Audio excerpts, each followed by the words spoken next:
143 అసలు ఒప్పుకోవడానికి, అన్నయ్య డైరెక్ట్ చేయడానికి అంటే ఇంట్లో ఎప్పటినుంచో అడుగుతూ ఉంటే 143 కరెక్ట్‌గా టైంకొచ్చి అలా జరిగిందా? లేకపోతే 143 స్క్రిప్ట్ వచ్చి దీనికి సాయిరామ్ శంకర్ అయితే సెట్ అవుతాడు కాబట్టి పెట్టాడు. అదెలా జరిగిందసలు? లేదండి. అనుకోని చేసింది.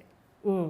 అంటే 'ఇడియట్‌లో' నాకు ఫస్టు అసలు అసలు ఈడి కథ ఏంటి అనేది ఫస్ట్ ఒక వేషం ఇచ్చారు.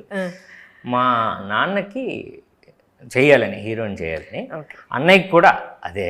అందుకు అసలు 'ఇడియట్‌లో' ఎలా ఉంటుందని నాకు చిన్న అలవాటు చేశారు. తర్వాత సత్యనంద గారి దగ్గరికి అన్నయ్య పంపించాడు. తర్వాత 143 అన్న కథ ఆయన దగ్గర అంటే నా గురించి రాశాడు. నాకు తెలిసి అర్థమైపోయిందండి. థాట్ ఉండొచ్చు, మళ్ళీ నాకు తగ్గట్టు ఆయన మార్చి ఉండొచ్చు. సో నా తర్వాత అది నా వల్లనే జరిగింది 143. ఓకే.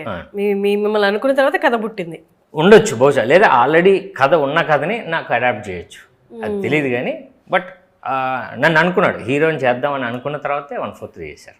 ఓకే. బట్ చాలా మందికి ఈ మధ్య కొంతమందికి తెలిసింది. బట్ చాలా మంది తెలియని విషయం ఏంటంటే మీరు పూరి గారే అని అనుకుంటారు, కానీ మీకు ఇంకో బ్రదర్ ఉన్నారని ఇక్కడ ఒకసారి దాని గురించి చెప్పండి.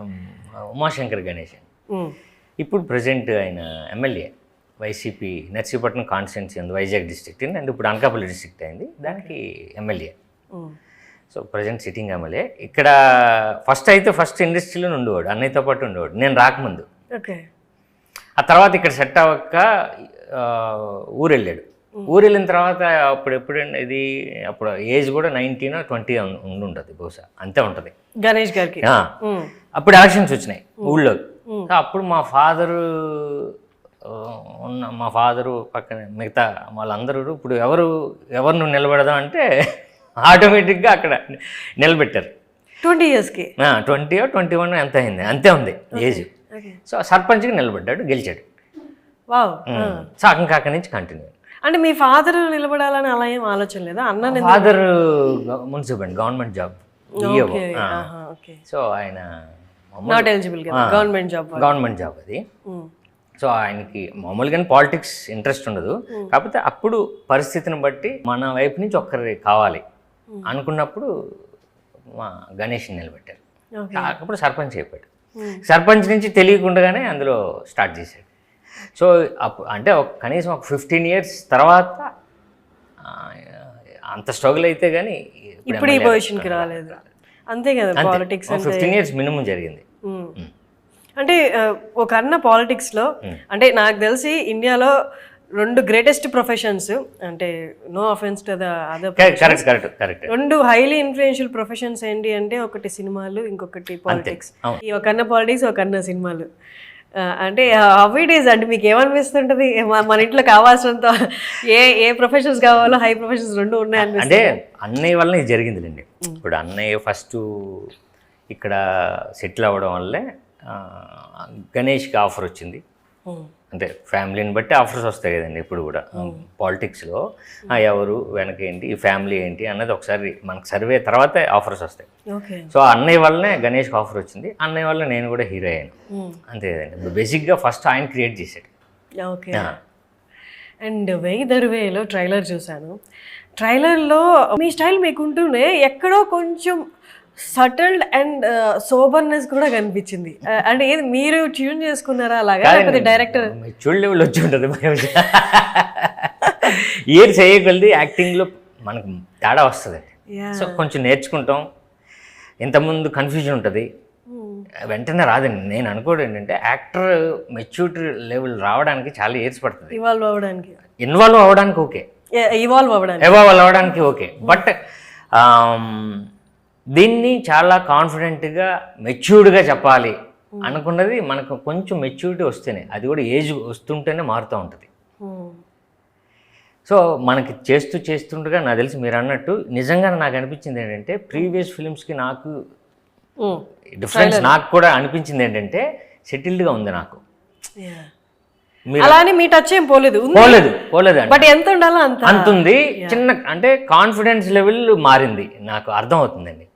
అంటే చూసి చెప్పడం అన్నది ఉంటుంది చూసారా, అంటే చాలా కాన్ఫిడెంట్గా మాట్లాడే స్టేజ్ ఎప్పుడు వస్తుందంటే చిన్న మనకి దాంట్లో ప్రాక్టికల్గా కొంచెం మనం మెచ్యూర్డ్ లెవెల్కి వస్తేనే వస్తుంది. నాకు ఓకే ఈ సినిమాతో ఓకే అదేదో కొంచెం తేడాగా అంటే డెవలప్ అయ్యానే అని నాకు అనిపించిందండి. లేదు అది ఉంది ఈ సినిమాలో. యాజ్ అన్ యాక్టర్ ఇంత గ్యాప్ వచ్చినప్పుడు అసలు ఎలా ఉంటుంది? మీ సంగతే చెప్పండి. నిజంగా అండి, అందరూ గ్యాప్ అని అంటున్నారు. నిజంగానే స్క్రీన్ మీద నేను కనిపించి చాలా 5-6 ఇయర్స్ అయిపోయింది. సో గ్యాప్ ఉంది. బట్ నేను ఆ ఇయర్స్ అంతా నేను షూటింగ్లోనే ఉన్నా. షూటింగ్స్ జరుగుతున్నాయి, మధ్యలో కరోనా వచ్చింది, 6 months ఆపాం, మళ్ళీ సెకండ్ వచ్చింది, మళ్ళీ 6 months ఆపాం. వేరే ప్రాజెక్ట్ ఇప్పుడు దీంతో పాటు ప్యారలల్గా 2 projects రెడీ టు రిలీజ్ అండి. అది అవి కూడా రిలీజ్కి రెడీ ఉన్నాయి. సో వన్స్ ఇది కొంచెం టేక్ ఆఫ్ అయిపోయి మినిమం సినిమా అవుతుంది ఇది అయినా ఆ 2 కూడా వచ్చేస్తాయి. బట్ ఇంత గ్యాప్ రాకూడదు. ఆ 3 films కూడా రావడానికి ప్రాక్టికల్గా పక్కన పెడితే అండి, నేచర్ కూడా అంటే ఈ కోవిడ్, కరోనా ఇవన్నీ రావడం వల్ల గ్యాప్లో జరిగింది. బట్ నేను స్క్రీన్ మీద కనిపించి ఇన్ని ఇయర్స్ పట్టింది. బట్ ఎంత అయినా సరే ఫస్ట్ నేను ప్రిపేర్ అవ్వాలి దానికి. అంటే నేను బేసిక్గా కొంచెం ఏదైనా లైట్గా తీసుకుంటాను. సో మనకేంటంటే ఓకే ఈ సినిమా ఉంది, మనకు ఒక కాన్ఫిడెన్స్ ఉంది, ఈ కథ బాగుంటుంది, ఈ కథ బాగుంటుంది, రిలీజ్ అయితే మనకు ఉపయోగపడుతుంది అన్నది నేను ఫిక్స్ అయిపోతాను. సో ఈ గ్యాప్లో అది కాకుండా నా పర్సనల్గా నాకు ఇంట్రెస్ట్ ఏంటంటే, మీరు అన్నారు కదా ఏం చేసేవారు అన్నది చాలా ఉంటుంది. బట్ ఈ 5 yearsలో నేను నాకు నచ్చిన పని ఒకటి చేసుకున్నాను. అంటే నేను నేర్చుకున్న జాబ్ ఏంటంటే ఫస్ట్ అన్నదే అసిస్టెంట్ డైరెక్టర్ చేశాను. సో అప్పటి నుంచి నాకు అలవాటు అయింది ఏంటంటే స్క్రిప్ట్ రైటింగ్ అని నాకు అలవాటు బాగా. బట్ అదొకటి నన్ను ఎంగేజ్ చేసింది. మీరు స్క్రిప్ట్ రాసారా ఈ గ్యాప్లో? ఏదో ఒకటి నడిచిందండి. ఇప్పుడు మాట్లాడలేం, ఎందుకంటే ఇది ఏం చేశాను అన్నది రేపు పొద్దున్న అది నేను మెటీరియలైజ్ అయితే అది దాని గురించి చెప్పొచ్చు. ఇది నేను అప్పుడు చెప్పేశారు ఆల్రెడీ కదండి. నేను ఎంగేజ్ అయ్యే ఉన్నాను. బట్ షూటింగ్లో చాలా గ్యాప్స్తో చేశాను. బట్ నా వర్క్తో చిన్న ఎంగేజ్ అయ్యాను, ప్రిపేర్ అయ్యాను. ఓకే మనకి ఎంత టైం పడుతుంది, బట్ ఎంత టైం పట్టినా మనం కొడతాం. ఈ రెండు నేను ఫిక్స్. సో దానివల్ల ఏమవుతుందంటే కొంచెం మనం అంటే దాని గురించి ఆలోచించి అది ఎలా జరుగుతుంది, ఏం జరుగుతుంది ఏంటి అన్న టెన్షన్ తీసుకోలేదు. అసలు రాదు నాకు, అసలు రాదు. నేను ఆ థాటే రానవును. నేను అంటే బేసిక్గా నేను అంటే థాట్ని కట్ చేస్తాను, రానవును అసలు కంటిన్యూ చేయరా, అసలు రాదు అసలు నా దగ్గరికి. అంటే మనకు అంటే అక్కడ ఉన్న సిచ్యువేషన్ బట్టి మనకి ఆ థాట్ మనకు వస్తూ ఉంటుంది, ఆలోచన వస్తుంది అనేలోపు దాన్ని రానవును ఇక్కడికి. కానీ నాకు తెలిసి సినిమా ఇండస్ట్రీలోనే మీకు ఎక్స్పోజర్ వచ్చింది, లైఫ్ని చూసింది అని కూడా చెప్పొచ్చు కదా. కానీ ఇక్కడే ఉన్నప్పుడు, ఇక్కడ చూస్తున్నప్పుడు ఫ్రెండ్స్ అందరు కూడా ఇక్కడే ఉంటారు. మరి బయటికి వెళ్ళి వాళ్ళని కలుస్తున్నప్పుడు వేరే వాళ్ళకైనా ఇంకేమైనా క్వశ్చన్లు అడుగుతారేమో, కానీ యాక్టర్ మాత్రం ఒకటే క్వశ్చన్ అడుగుతారు, నెక్స్ట్ ఏంటి, అంతే కదండి.